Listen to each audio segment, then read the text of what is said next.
السلام علیکم ورحمۃ اللہ وبرکاتہ۔ امید ہے کہ آپ سب خیریت سے ہوں گے۔ دوستو، آج کی اس ویڈیو میں ہم بات کریں گے پہلا کلمہ طیب، یعنی کہ لا الہ الا اللہ محمد الرسول اللہ کے بارے میں۔ دوستو، پہلا کلمہ کو کلمہ توحید بھی کہتے ہیں، اور پہلا کلمہ یعنی کہ لا الہ الا اللہ محمد الرسول اللہ ہمارے دین کی 5 بنیادوں میں سے پہلا بنیاد ہے۔ پہلا کلمہ کی اتنی اہمیت ہے کہ اگر کوئی اس کلمے کو انکار کرتا ہے تو وہ دوزخیوں میں گنا جائے گا۔ کلمہ طیب یعنی کہ لا الہ الا اللہ محمد الرسول اللہ کا معنی ہے نہیں ہے کوئی معبود سوائے اللہ کے، اور محمد صلی اللہ علیہ وسلم اللہ کے رسول ہیں۔ حضور اکرم صلی اللہ علیہ وسلم نے فرمایا، جو شخص وضو کر کے آسمان کی طرف دیکھ کر پہلا کلمہ پڑھتا ہے تو اس کے لیے جنت کے دروازے کھول دیے جاتے ہیں۔ پہلا کلمہ پڑھنے کی طاقت اتنی بڑی ہے کہ اگر اس دنیا میں ایک بھی شخص پہلا کلمہ پڑھنے والا موجود ہوگا تب تک قیامت نہیں آئے گی۔ اللہ تبارک و تعالیٰ نے قرآن میں کئی جگہ اس کا ذکر کیا ہے۔ دوستو، جو بھی سچے دل سے کلمہ طیبہ کی تلاوت کرتا ہے، اگر اس کلمے کو پڑھتے ہوئے اس کی موت آ جاتی ہے تو انشاءاللہ وہ سیدھے جنت میں داخل ہوگا۔ لیکن صرف زبان سے پڑھنا نہیں ہے، بلکہ سچے دل سے پڑھنا ہے اور اس پر اقرار کرنا ہے، اور ساتھ میں اس کے مطابق زندگی گزارنا ہے، اللہ کے بتائے ہوئے راستے پر چلنا ہے۔ دوستو، ہر انسان چاہتا ہے، اس کی خواہش اور اللہ سے یہ دعا بھی ہوتی ہے کہ اللہ ہمیں دونوں جہاں میں یعنی کہ دنیا و آخرت میں کامیابی عطا فرمائے۔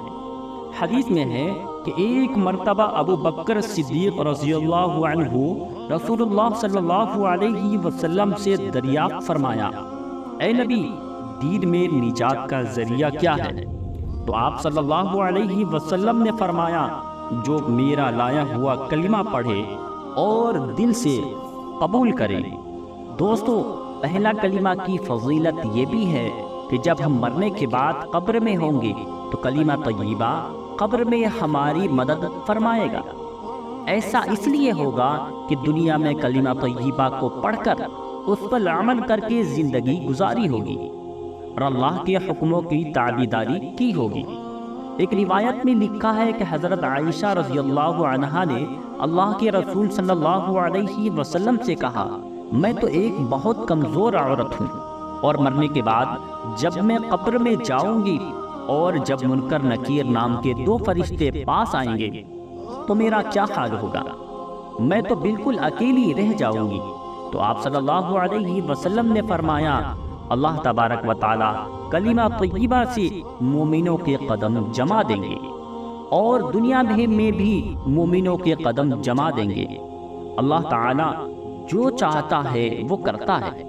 کلمہ طیبہ کی ایک اور بڑی فضیلت یہ بھی ہے کہ ہمارے حضور اکرم صلی اللہ علیہ وسلم نے ارشاد فرمایا کہ اللہ کے سبھی ذکروں میں سب سے افضل ذکر کلمہ طیبہ کی تلاوت کرنا ہے، اور تمام دعاؤں میں سب سے افضل دعا الحمدللہ یعنی کہ سورہ فاتحہ ہے۔ تو ساتھیوں، ہمیں چاہیے کہ ہر وقت ہم اپنی زبان پر اللہ کا کلمہ کی تلاوت کرتے رہیں، تو انشاءاللہ ہماری تمام پریشانیاں ختم ہو جائے گی۔ جس دن قیامت کا دن ہوگا تو اس دن اللہ تعالیٰ کے سچے اور پکے مومن کو ہمارے پیارے نبی صلی اللہ علیہ وسلم کا دیدار ہوگا اور ان کا شفاعت نصیب فرمائے گا۔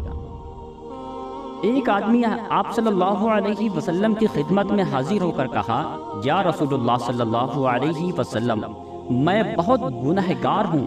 تو آپ صلی اللہ علیہ وسلم نے فرمایا، تیرے گناہ زیادہ ہے یا بارش کے قطرے؟ کہا، میرے گناہ۔ آپ صلی اللہ علیہ وسلم نے پھر فرمایا، تیرے گناہ زیادہ ہے یا اللہ کی رحمت؟ تو اس نے کہا، اللہ کی رحمت۔ آپ صلی اللہ علیہ وسلم نے فرمایا، پڑھ لا الہ الا اللہ محمد الرسول اللہ۔ جو کلمہ پڑھتا ہے اس کے تمام گناہ معاف کر دیے جاتے ہیں اور وہ بخشا جائے گا۔ ہر چیز کی ایک کنجی ہوتی ہے اور جنت کی کنجی کلمہ پڑھنا ہے۔ کلمہ پڑھنے سے جہنمی جنتی بن جاتا ہے۔ آپ صلی اللہ علیہ وسلم کا ارشاد ہے کہ جو شخص وضو بے وضو کثرت سے کلمہ پڑھتا رہے گا تو اللہ تعالیٰ اس کے لیے جہنم کی آگ حرام کر دیں گے۔